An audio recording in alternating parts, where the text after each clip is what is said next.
नमस्कार, राधे राधे। आज की कक्षा में हम हिंदी काव्य से पाठ 4 भक्ति एवं श्रृंगार, जिसके रचयिता बिहारी जी हैं, दोहा नंबर 18 से प्रारंभ करेंगे। तो देखिए। ललन सलोने अरु रहे, अति सने सौपागी, तनक कचाई देत दुख, सूरन लवमुख लागी। ललन सलोने, ललन का मतलब लाल, सलोने सुंदर, स्नेह से प्रेम से, कचाई कच्चा, सूरन जमीकंद, अति बहुत अधिक, पागी पगा हुआ। इस दोहे में रूठी हुई नायिका अपने धृष्ट नायक को उलाहना देती हुई कहती है। नायिका क्या कहती है, इसी का वर्णन इन पंक्तियों में किया गया है। वे कहती हैं कि यद्यपि तुम सुंदर भी हो और प्रेमी भी, तथा तुम्हारे सौंदर्य और प्रेम में भी कोई कमी नहीं है, तथा फिर भी तुम्हारे कपटपूर्ण व्यवहार उसी प्रकार दुखदाई है जिस प्रकार घी में भुनने तथा नमक डाले जाने पर भी जमीकंद कच्चा ही रह जाता है। तुम्हारा जो प्रेम है वो कैसा है, जमीकंद की तरह है। उसे कितना भी भूनो कच्चा ही रहता है और उसे वह मुंह काट देता है। कच्चे जमीकंद के समान तुम्हारा यह कपटपूर्ण व्यवहार, अर्थात दूसरी स्त्री के पास जाना और मुस्कुराना मुझे बिल्कुल भी अच्छा नहीं लगता। मुझे वह पीड़ा दे रहा है। नंबर 19 देखिए। अनियारे धीरग द्रग्नु, किती न तरुण समान, वह चितवनी और एक कछु, जिही बस होत सुजान। अनियारे, अनियारे का मतलब होता है कोरदार यानी कि नुकीले, दीर्घ दीर्घ यानी कि बड़े, चितवन तिरछी दृष्टि वाली भंगिमा, देखना मतलब।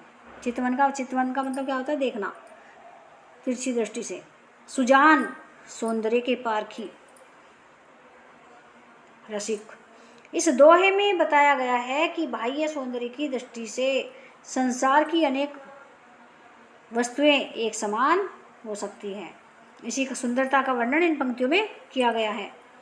कवि कहते हैं कि कोरदार यानी कि कोरदार का मतलब नुकीले, यानी कि नुकीले एवं बड़ी बड़ी आंखों वाली कितनी ही युवतियां इस संसार में होती हैं, जिसके लिए तो मतलब बड़े होते हैं, किंतु सभी की चितवने, चितवने का मतलब दृष्टि, सभी की दृष्टि अर्थात देखने की रीति और भ्रू भंगिमाएं एक जैसी नहीं होती।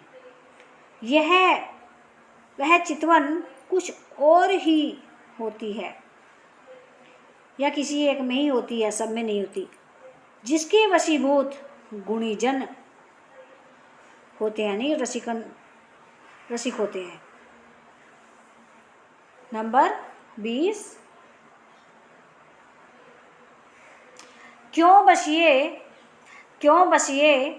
क्यों निभये, नीति नेह पुरनाही, लगा लगी लो इन करई, नाहक मन बंधी जाई।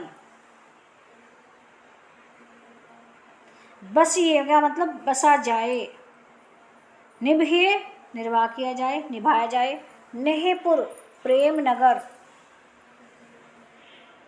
लगा लगी देखा देखी या घूरा घूरी, लोइन नेत्र नायक व्यर्थ में।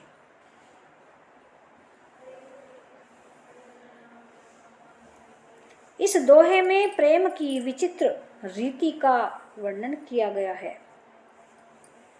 कवि कहते हैं कि प्रेम के नगर में कोई नीति, नियम अथवा अनुशासन नहीं है। फिर उसमें किस प्रकार रहकर जीवन निर्वाह किया जाए, यहाँ की अनीति का उदाहरण देखिए कि लगा लगी तो लोचन रूपी चोर करते हैं, अर्थात टकराती तो निगाहें हैं और व्यर्थ में ही बंद बेचारा मन जाता है, जबकि उसका कोई अपराध है ही नहीं। नंबर 21,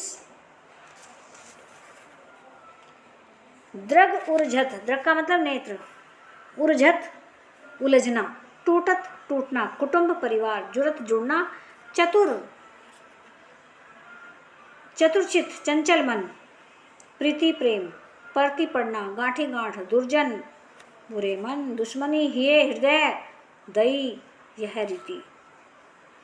दई का मतलब देव।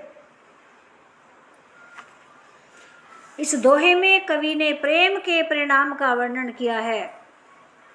कवि कहते हैं कि जब नायक नायिका के नेत्र उलझते हैं, उलझना मतलब अर्थात उनमें प्रेम हो जाता है, तब उनके परिवार टूट जाते हैं, क्योंकि उनमें बैरभाव हो जाता है परिवारों में।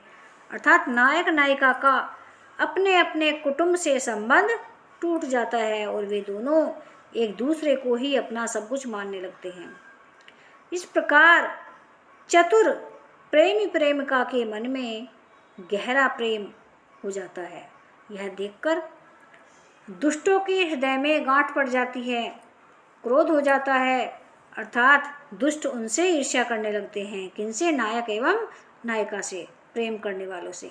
कवि कहते हैं कि हे देव, हे प्रभु, यह तो प्रेम की नई रीति है, विचित्र रीति है।